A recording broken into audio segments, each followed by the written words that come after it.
right, so let's go to Joshua, and we've a lot of our talking now. We talk about the weather, and what we're really all talking about, except when I talk about weather, you're all talking about geography that is very alien to the land of Israel. And today we're going to be talking about a lot of geography in the land of Israel, because that's really what's going on. We're starting with chapter 11, and I'd like to really just go through it and point out some things. If you recall where we ended last week, we concluded chapter 10, and through chapter 10, we really had a lot of stories about battles, and the stories, for the most part, they were all the battles that we read about had some kind of amazing miracle that was associated with it.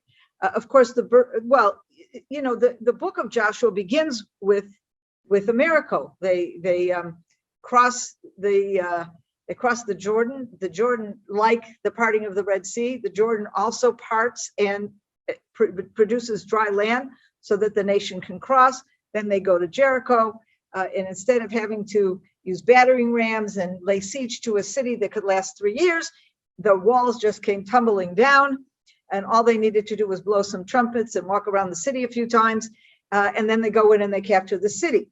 AI was a little bit of a bump, okay? And then, of course, we have the amazing experience of going to Mount Gerizim, Mount Ebal, which just the very fact of entering into a covenant with God is quite a supernatural event. And then we did last week, well, the Gibeonites, that, they ended up not fighting there at all. Last week, we talked about the war with the coalition of the South, the Southern Coalition. And we saw even there, even though it was a completely different kind of war from what we met in Jericho, walls didn't come tumbling down. There was real fighting that took place and strategies and all that kind of thing.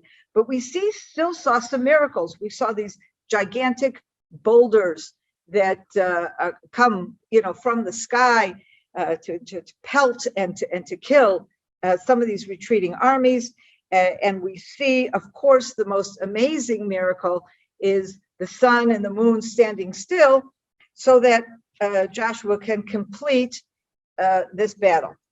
And if we think about it, what we've basically witnessed here is a gradual progression from the supernatural to the natural, okay? And in a way, if you think about it, if we compare it, for example, to the Exodus from Egypt, the Exodus from Egypt begins with language that we don't always pay attention to, language that really is language of battle. Even though we don't think about the Exodus from Egypt as a battle, it actually seems to be a battle between God and the Egyptians, and God wins, no question. But if you think about it, we learn in Exodus chapter 13, verse 18, okay, that the children of Israel left Egypt armed. Okay, we're not quite sure what they're armed with, but they had something with them. And even the verse before, verse 17, it says God does not take them via the Philistines, okay, because he's afraid if they will see war, they would return to Egypt. So there is some idea of there might be war, and will they be war, and how they counter it. But even more than that, then we have, there's this idea, of course, the Egyptians are coming after them. And Moses then says to them in verse 13, chapter 14, verse 13, he says, don't be afraid, just stand still and watch God's deliverance that he will do for you today, okay? And then it says, and this of course is a key thing, that verse 14, God will fight for you and you will be silent, okay? So you have this idea of a battle, but it is defined from the outset as a supernatural battle. It is God who will be doing the fighting, and human beings just stand by. And what is the main representation of that battle, of course, is the parting of the Red Sea. So if you see now Joshua, 40 years later, the next generation is coming into the land of Israel. The beginning of that entry, of course, is a miracle that reminds us of that miracle of the parting of the Red Sea, where God did all the battling, where the Jordan parts just like the Red Sea parted, and the nation goes through, and they don't have to fight their way across the Jordan. Okay, but what we now see, and it's very intentional, and it's part of the whole experience that the book of Joshua represents. It represents this transition from a supernatural to a natural kind of existence. If you think about it, when the children of Israel were in the desert, they had a totally supernatural existence. Of course, they were flesh and blood. They were human beings, and they ate and they slept and they walked. But how did they get their food? Manna came from the heavens. How did they get their water? Moses hits a rock and out comes some water. So, and later on in Deuteronomy, Moses says, your clothes didn't wear out, your shoes didn't wear out. That in and itself is a supernatural kind of situation. Their whole existence in the desert is supernatural. When they come into the land of Israel, we read about this in the early chapters of Joshua, of the significance of them eating from the wheat of the land. The manna stops, and they, for the first time, then they're harvesting wheat and they're making bread. They're making food in a normal, natural way. And if you look at the way the battles move, it's very interesting. It's as if God wants to give us a period of adjustment. Okay, so the Battle of Jericho is extremely miraculous. We ended up with the battles we read about last week against the Southern Coalition, which is a very natural battle with here and there some miracles thrown in. Now we're coming to the next and the last actually major battle, and that is the battle against the Northern Coalition. And what we will see here, first of all, is very little detail and a lot of lists and a lot of names of places and kings, but very little detail, no story, and no miracle. And in fact, they kind of go together, because the reason there's no story here is because there was nothing unusual to tell from a prophetic or miraculous point of view. And I think this is also something we always need to remember, that the Bible is not a history book. It is also a history book, because it happens to tell us some very interesting historical occurrences. But the Bible's main purpose is to teach us, and to teach us spiritual lessons, and to teach us things that have to do with our relationship with God, and how that plays out in history, or how that plays out in nature. And so in the case of the Northern Coalition, there are no miracles to talk about, which means there's no important stories to talk about, because the important stories are if a prophet appears, or if there's a miracle, or if there's something else about even totally human behavior that gives us a very important message. So with that in mind, I want to just start reading a bit in chapter 11 and see, try to pick up some tidbits and figure out what it is we're talking about.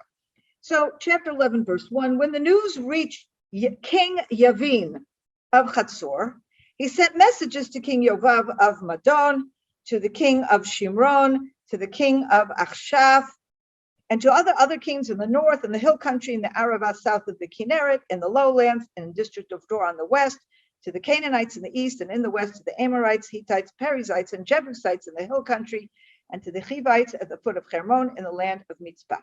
Now, basically what he's doing is we see here that Yavin is the main king. He's the king of a city called Hatzor.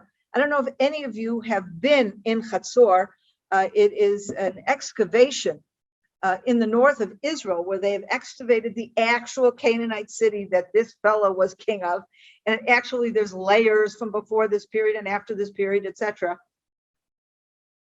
But it is a city in the north of Israel, in north of the Sea of Galilee, but like just north of the Sea of Galilee. If you picture where Tzfat is, it's very close to there, okay? Just as you go up into the mountains, but just to the north of the Sea of Galilee. So that's where it is. And he's clearly and again, we mentioned last week, at this time, a king is actually the king of a city. He's not a king of a whole country. And in this case, he's the king of Hatzor, but Hatzor is clearly a main city, very similar to what we saw in the southern group, where we saw that Jerusalem was actually, it's Salem, it's called, we have the Adoni Tzedek, and we talked about Tzedek, and these kings, the south, that seemed to have been the major city. In this case, it's Hatzor that's the major city. Just a few things to comment here. First of all, do any of you remember this name Yavin? Have you seen it or encountered it before? And it wouldn't be before, or actually after this, but can you recall when you may have seen the name Yavin before? Anybody? Okay, well, I'll give you the answer. Book of Judges. Okay, Book of Judges, one of the chapters that I like the best. See a wonderful woman who is a judge, a prophetess and a judge. It's Deborah, of course, okay? Now, Deborah goes together with Barak, who's a general. And who are they fighting against? If you look at Judges chapter 4, the Israelites again did what was offensive to the Lord, Ahab now being dead. That was the previous judge.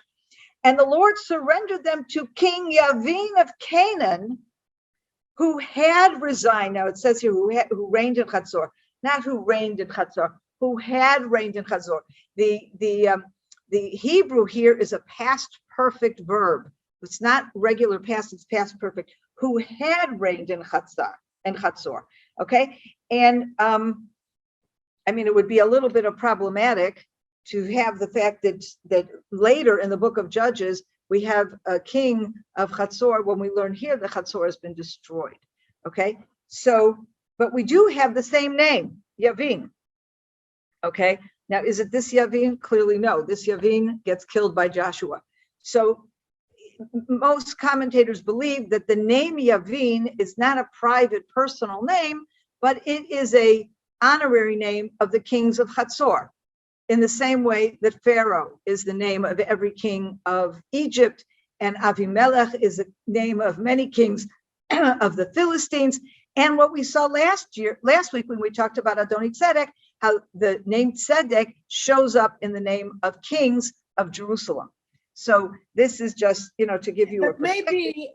But it's written on Shoftim, Asher Malach Bechatzor. So they do say that it was in the past. Exactly, that's what I just said. In the English, it says he reigned, but in Malach, it's past perfect. It's not just in the past. He had reigned, gone, finished, over. Okay, so so that's clearly what we talk about. Anyway, just to give you a little context there. And if you recall, in the time of Deborah, it is not in Hatzor. In fact, I'm going to now share a screen that I'm going to go back to from time to time. Okay, can you see the screen now? Are you seeing it? Oops. Yes. You can see it? Okay, how come I need to see? How come I can see. You can see, okay, because I would like to see everybody and I'm not, let's see if I can go back. There I go. Okay, good. Okay, so again, I apologize. This map is in Hebrew.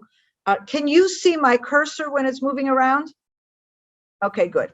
Yes. So I apologize, the map is in Hebrew. I use an atlas that has been put out by some wonderful researchers in Jerusalem, and I like using their resources. And I know it exists in English, but I don't own it in English. And I tried to see if this map was online in English, and it's not. So I apologize, but I'll explain to you what it is you're seeing. Okay, so if we look at the northern part of the country, right? Wait 1 second. Okay, where am I? Okay, so if you look at the north, right here, you see what I'm pointing here? This is Hatzor, okay? North of the Sea of Galilee. Now, later on, when Deborah has this fight, you see this river over here? That's the Kishon River. And you see north of Hatzor is Kadesh over here. That's where Barak is from. And somewhere along here is or maybe south of there. About here is Mount Tabor. So the actual fight between Yavin in the time of Deborah is in this valley in here, okay? So what basically happens is, and it's very interesting in the time of Deborah, Chatzor, Yavin is mentioned as the king of the Canaanites. What do you mean the king of the Canaanites? We see here in this chapter, we have a lot of different Canaanite nations. We have kings in many, many different cities. But what probably happened is that there was a descendant of Yavin from here, who was, whoever, there was a remnant, there was somebody who then sees himself as heir to that original king of Chatzor, but they no longer live here because this area is totally in the hands of Israel. And here in this area, there's little islands of Canaanite, motley Canaanite groups that are still around. And it is Yavin who kind of holds them all together and therefore sees himself as king of the Canaanites, whereas really it's king of a Canaanite remnant. And originally he's in Chatzor, which is up here. Okay, so anyway, that's just to give you a bit of context. Now let's talk about some of the other things. He goes to the king of Madon, which is here. This is Madon. The king of Shimron, which is here, and the king of Achshaph, which is here. Okay, so he's up there, and he's basically has a coalition of all the people in this area, and he's going to fight. Now, don't forget that the Joshua is actually camped down here in the Gilgal, and what they have so far succeeded in conquering is from this area south. Okay, so these people are way up in what is today the Galilee, and that's who he's going to have to fight for. Now, in verse 3, we have a list of nations: the Canaanites in the east and the west, the Amorites, the Hittites, Perizzites, Jebusites in the hill country, the Hivites at the foot of the Hermon.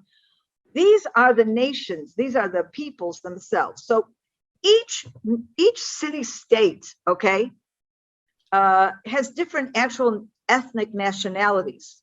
So for example, if you think about the Jebusite, okay, the Jebusite in the hill, where's the Jebusite? The Jebusite is down here in Jerusalem, which is very interesting because you would have thought that the Jebusites, there must be other Jebusites up here as well, somewhere in the hill country, because Jerusalem, okay, is actually called Yevus, Jebus, and that is only conquered later on the book of Judges. Okay, it's only really conquered by David. It's mentioned in the book of Judges as a place that is never really conquered, but we know that there must be Jebusites here along the hills. Okay, and if you look and see where these people are, we see the Canaanites are to the east and to the west. The east and west of what?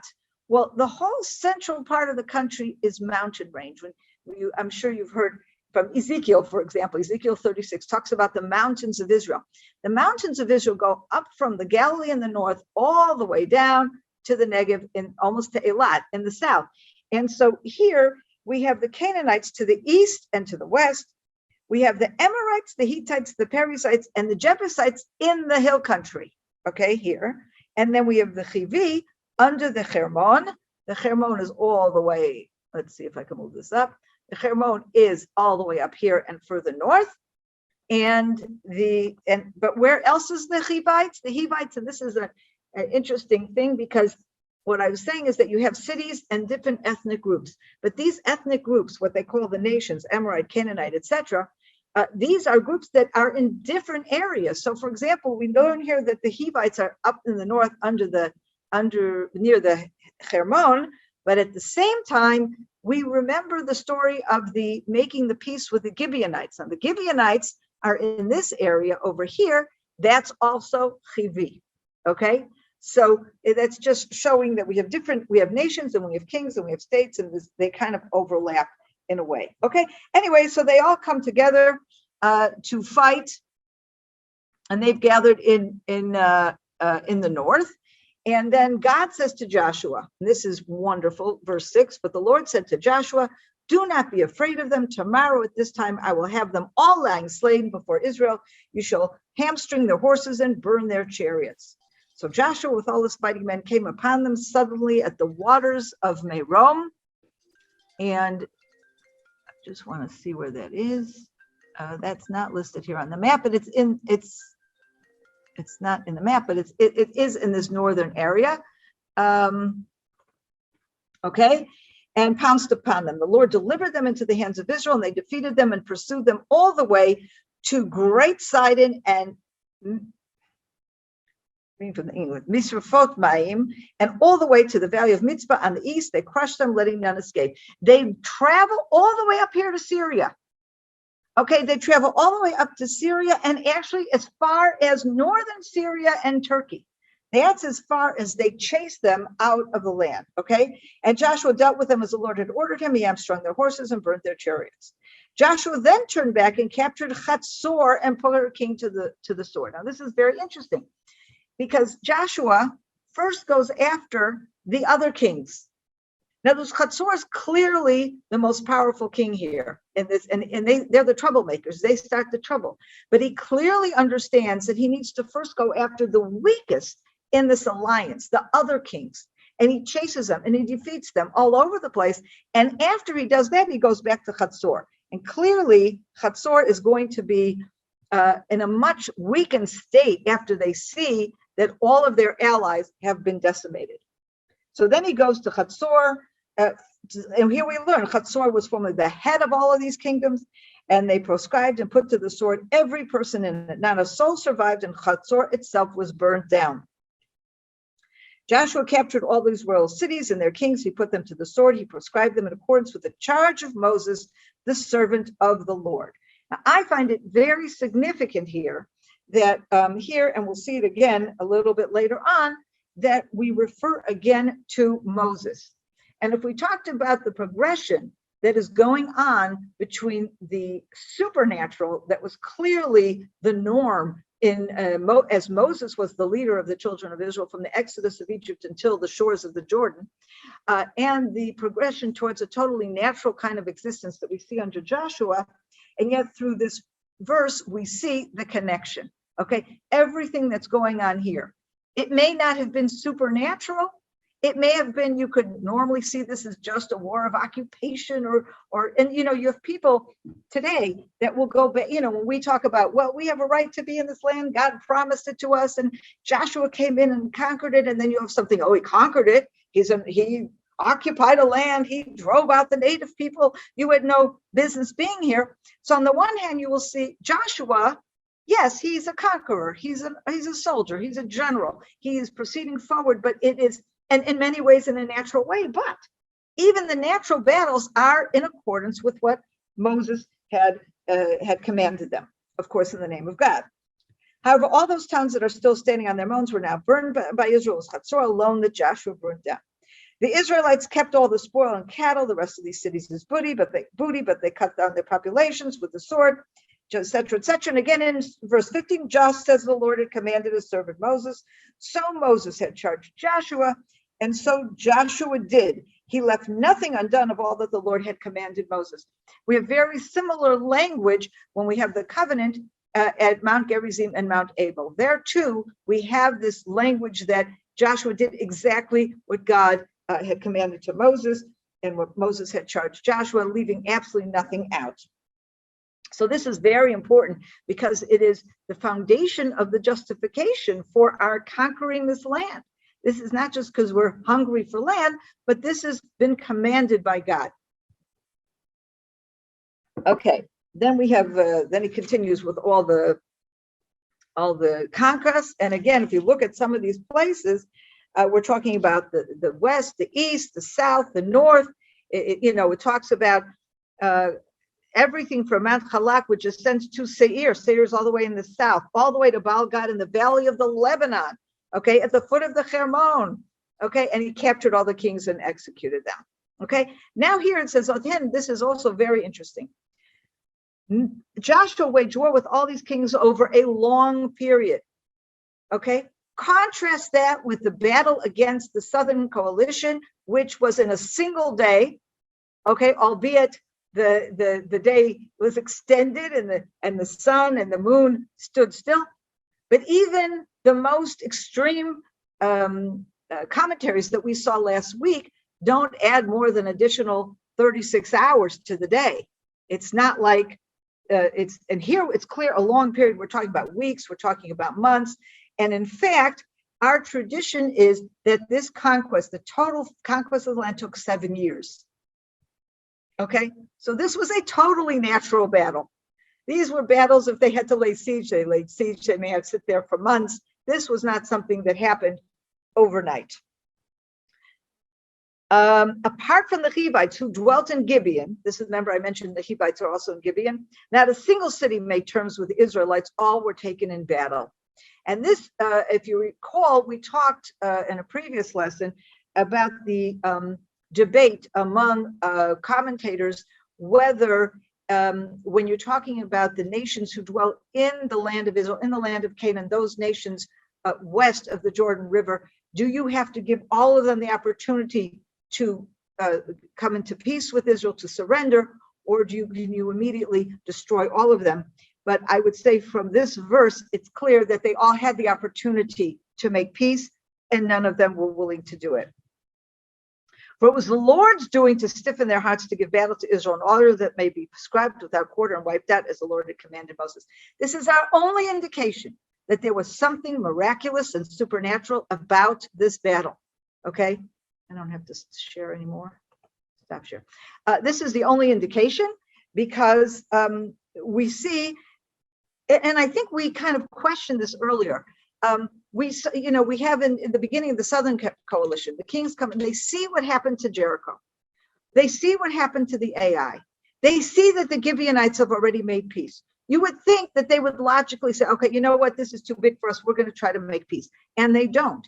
And here with Hatzor, with Yavin, the king of Hatzor, seeing what happened to the entire southern part of the country, completely captured by Joshua, all those kings strung up, hung up, the ones in the cave and the other ones, you would think logically they would say, okay, this is too big for us. Let's see what's the best terms that we can get. But clearly here, and our scripture tells us that God interfered and ensured that they would not make peace because he wanted them destroyed. He wanted them out of the land. And keep in mind that one of the things that that is constantly, there's a refrain, especially in Deuteronomy, when God talks about how we have to, destroy the people or get rid of them. The biggest fear is what kind of influence they will end up being on the nation of Israel if they stay. These are pagan nations. These are nations whose morality is in the sewer, literally. And the fear is what happens if they remain, what influences will be. And we will see at the end of the book of Joshua, despite all these heroic battles, there is still land that is not captured. And as we just now discussed, the descendant of Yavin in the time of Deborah, there's a whole Canaanite group there, okay? These little pockets that remain become a real problem because we'll see later on in the book of Judges already, we see later on terrible influences that come in, and we see the nation of Israel constantly being punished because they are leaving God's word and sometimes even worshiping pagan gods, which of course becomes a far, far bigger problem later on. In verse 21, at that time Joshua went and wiped out the Anakites. Now the Anakim, we translate as the giants, okay? He wiped out the giants from the hill country, from Hebron, Dvir, and Anab, from the entire hill country of Judah, and from the entire hill country of Israel. Joshua prescribed them in their towns. No giants remained in the land of the Israelites, but some remained in Gaza, Gat, and Ashdod. Those three cities, Gaza, Gat, and Ashdod, are the center of the Philistines, okay? Now, this time, we don't know that there are any Philistines around. We know that by the time of the Judges, which is not too far after this, very, very soon after this period, there is suddenly a major problem with the Philistines, okay? And if you will recall in the book of Samuel, we do encounter a giant from this area, Goliath, okay?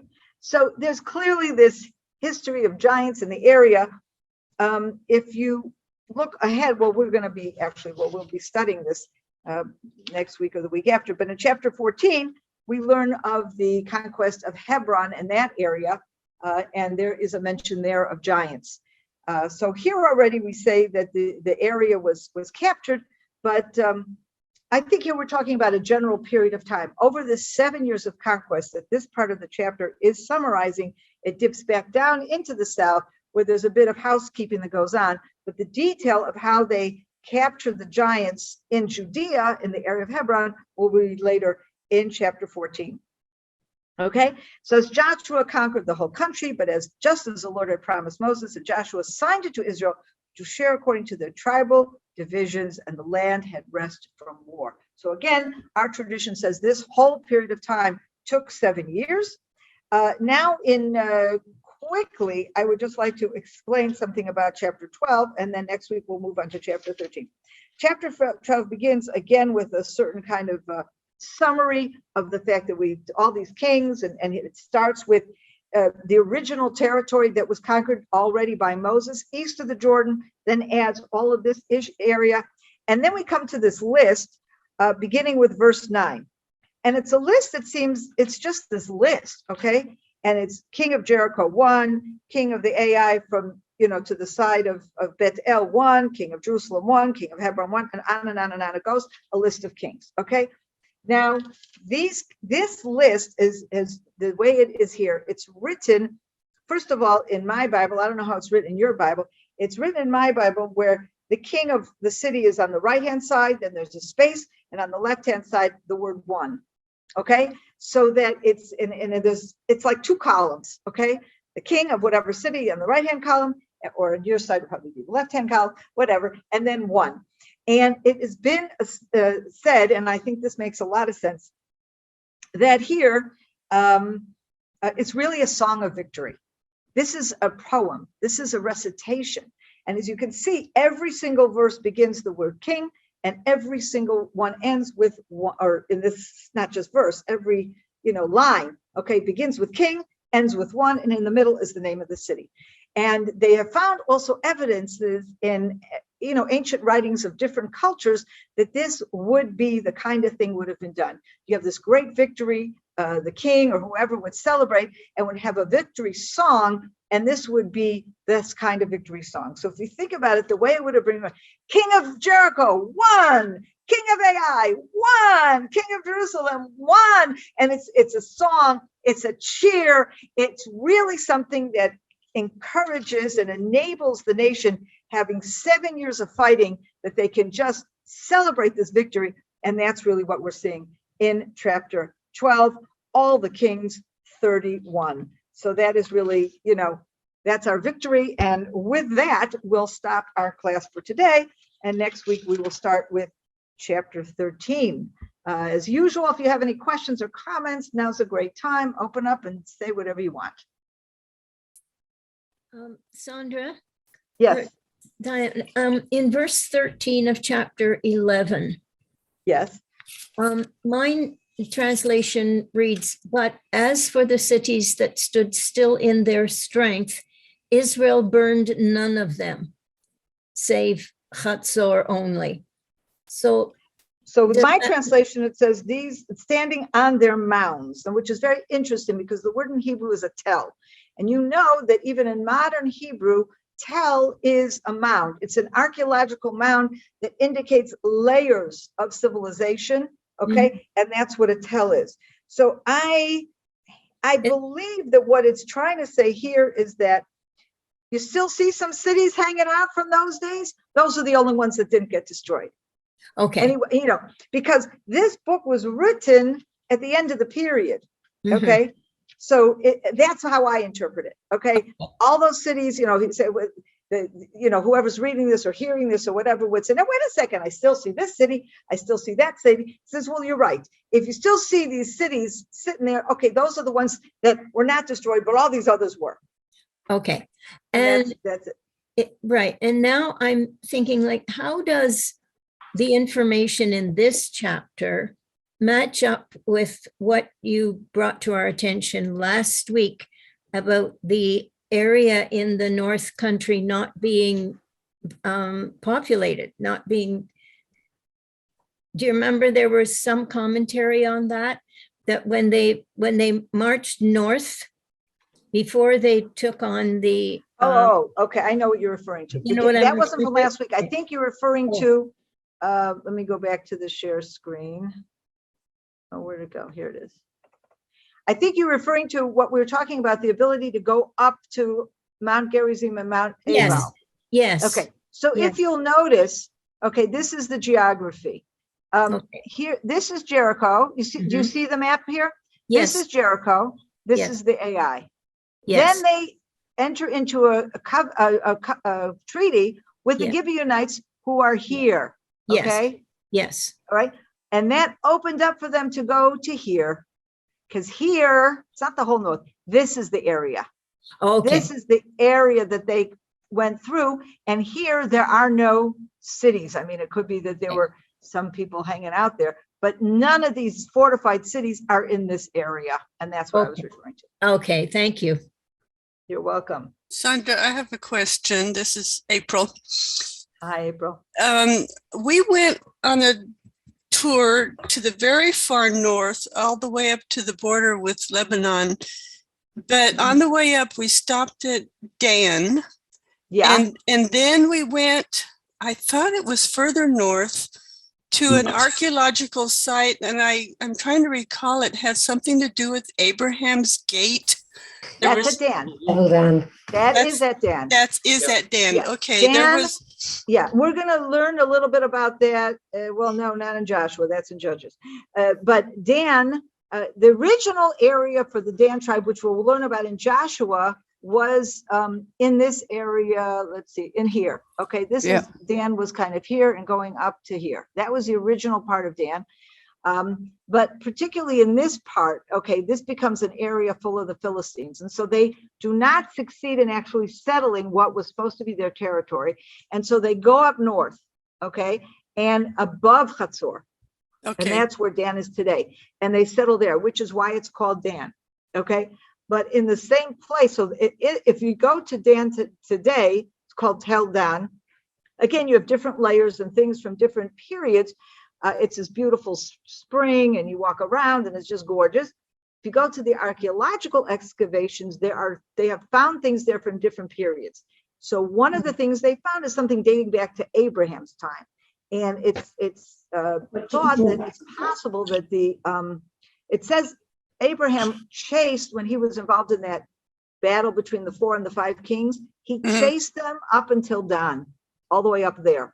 So he certainly got that far, and they're looking at what that city would have looked like at that time, which is what you have, that Abraham's Gate. And another thing, though, that is there is the very interesting discovery, by the way. They found there something that talks about the house of David. Dating, it's like an inscription that mentions the house of David, and it's dating to the period of David. And it's very interesting, because you have historians and archaeologists today, particularly historians, who are part of what they call the minimalist school, who claim that there never was a David and there never was a Solomon. And that the first Israelite kingdom began with the split kingdom, Jeroboam and Rehoboam. And so, you know, there's different archaeological things that they found over the years that people use to dispute that. And one of them is that up there in Dan, they found something that's the house of David. Now, only if the house of David would have ruled over a united kingdom that would have spanned from the north all the way to the south, would you find an inscription all the way up in Dan that would say the house of David. So that's something else they found in Dan. Fascinating. thank you. Judy, I see you want to say something. In going back to what we were going through, in what was it, chapter 11, verse 21, and it says, you know, they rested, you know, from war. Do you think that Right. was a Shemitah year? You know, like you That was said, a for what? 7 years. Do you Oh, think it was a sabbatical? Shemitah, a sabbatical year? Not Possibly. necessarily. No, I think it could have been, but there's no indication it was. I think it's just that the time of battle had come to an end. Okay. And I actually saw something here that referenced how long that is and where they got it from. Let me just see if I can find that quickly. Was it just a seasonal thing, battles like in lots of other places? There was a period of battle. Wait, let me just see where where I saw it, and then I'll refer to it. There was a period of battle where the land was conquered, and we'll see later on in Joshua, as he's getting older, he's going to say, okay, guys, I think it's actually in the next chapter that we're going to do next week, if not next week, but soon, that, Joshua says, okay, we've done the lion's share of that. We really captured the land. But that doesn't mean there still are pockets of resistance and pockets of Canaanites in different places. And so he turns over the rest of the job to each of the tribes. So basically, he divides the land that they conquered between the tribes, but then he continues to divide the land they haven't yet conquered. And he says to these tribes, okay, go and, make sure to secure the rest of the land so it's in your hands. Oh, here it is. In chapter 14, let me take a look at where. In chapter 14, verse 10, it says here, God, okay, this is Caleb talking. We're gonna discuss this chapter. He says it's been 45 years from the time that God spoke this thing to me. So he's referring to 45 years from the time of the spies. Okay. The spies were in the second year of after, leaving Egypt. So 45 plus 2 is 47. Okay, so that is why that's how they got the calculation that the battles took 7 years. Okay, and then afterwards, after the 7 years is the period that they call the settlement period, where they actually settled the land they had captured. And that also includes some of these more local captures to ensure that they can settle the land in some of these local areas after they've already captured the entirety. Thank you. Mm. Okay. So I just Yes, started Diane. something. Isn't that something like when God promises a blessing, but we have to fight for it to get it? Right. Absolutely. We have to do our part. We can't just sit back in the easy chair and say, okay, God, do your thing. And that's really the difference between what starts out in Jericho and what we have here.